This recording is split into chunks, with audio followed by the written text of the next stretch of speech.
Sa likod ng bawat ngiti, may mga lihim na kahirap aminin.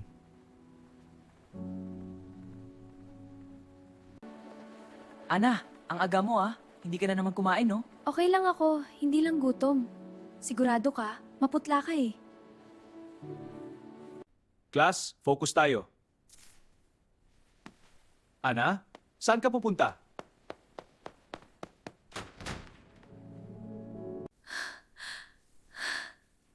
Hindi pwede to.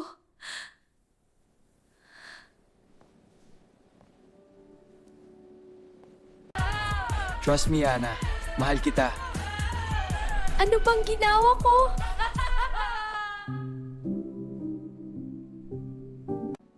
Miss, okay ka lang? Opo. Ito na po. Salamat po.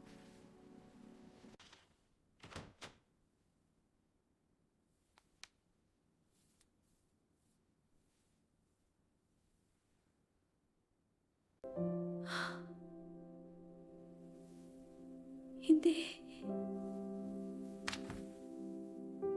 Hindi, di paano na? Marco, kailangan natin mag-usap. Importante.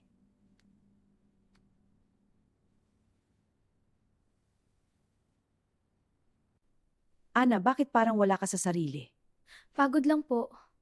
Mag-aral ka mabuti. Yan lang ang pag-asa mo. Sa isang iglap, nagbago ang lahat.